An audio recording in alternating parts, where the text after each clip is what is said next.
အားလုံးပဲမင်္ဂလာပါကျွန်တော်ကတော့တာဂီတာဝိုင်းဒီတရားရှိတော်ဗျာမြောက်ဘက်ဆောင်လည်းမှာပြည်ဟောနေတဲ့ဆရာထိုင်အောင်ဝေပဲဖြစ်ပါတယ်ကျွန်တော်ရဲ့မိတ်ဆွေဗုဒ္ဓဘုရားသမီးများအတွက်6လပိုင်း25ရက်ကနေပြီးတော့9လပိုင်း1ရက်နေ့ထိတပတ်တွင်းမှာကြုံတွေ့ရမယ်ကကြပါအကောင့်စုကိုတဲရောက်ကဖြစ်နမိတ်ပြပြီးဟောကြားပြဖြစ်ပါတယ်ဗုဒ္ဓဘုရားသမီးတွေဒီကာလမှာဘေးကျက်လက်ကျက်ဖြစ်သွားတတ်ပါတယ်နောက်တွားလာလာလေးတွေဂရုစိုက်ပါ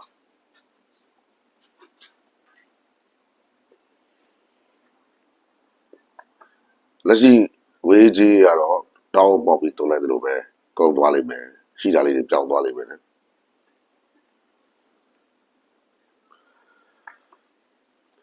မိတ်ဆွေတကယ်ချင်းနဲ့ပတ်သက်လာရင်တော့စိတ်ချမ်းသာစရာတွေအဆက်အသွယ်တွေရမယ်ကာလလည်းဖြစ်ပါတယ်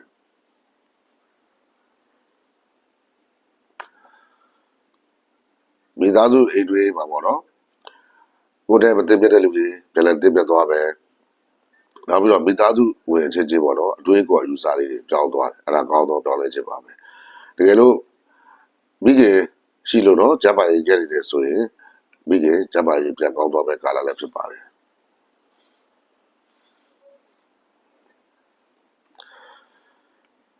သားသမီးတွေပတ်သက်လာရင်တော့တစုတို့လောက်တတ်တယ်တစောက်ကဲလောက်တတ်တဲ့သားသမီးကြောင့်စိတ်ဆင်းရဲစရာတွေကြုံရတတ်တယ်သူတို့ကြောင့်လည်းတောကတွေရမယ်ကာလလည်းဖြစ်ပါတယ်ရန်အတိုက်ကအနောက်ချက်ကတော့ဒီကာလမှာဗုဒ္ဓဘုရားလူပြတဲ့ကဲနေတဲ့ကာလလည်းဖြစ်ပါတယ်နော်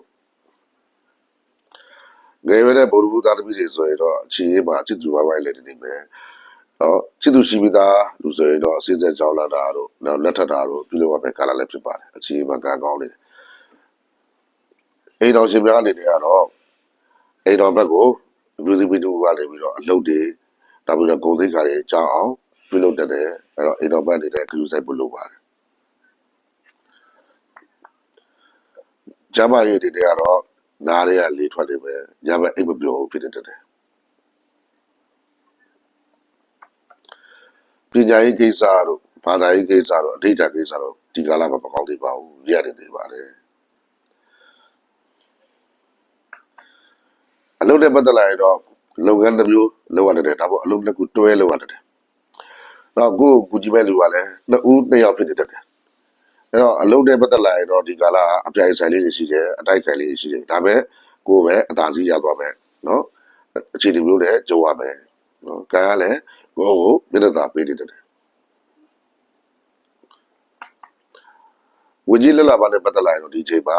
အကြီးကျယ်ကံကောင်းနေတဲ့ကာလလည်းဖြစ်ပါတယ်အဲ့တော့ဒီဒီပိုင်းဝါသနာပိုင်းဒီတိုးပေးပါဝကြီးကံကောင်းနေတဲ့ကာလဖြစ်နေပါတယ်အဲ့တော့အခုဟိုရတဲ့မှာရတာလေးတွေပါတဲ့အတွက်အဲ့ဒီအင်ဂျင်လေးပြီးတော့တဖို့အတွက်ကိုကျွန်တော်တို့အင်္ဂါလေးမှာအင်္ဂါလေးရက်လေးဆောင်မှာလာမုတ်ခွေးကျွေးပြီးတော့ကိုယ်ပါခက်ခဲနေတဲ့အခက်အခဲလေးတွေပြီးတော့တဖို့အတွက်ဆူတောင်းပေးပါအဲ့လိုလုပ်လိုက်မယ်ဆိုရင်ကိုယ်ပါရှိတဲ့အခက်အခဲတွေပြီးတော့သွားပြီးတော့ကောင်းကျိုးချမ်းသာများရရှိသွားမှာဖြစ်ပါတယ်ခင်ဗျာ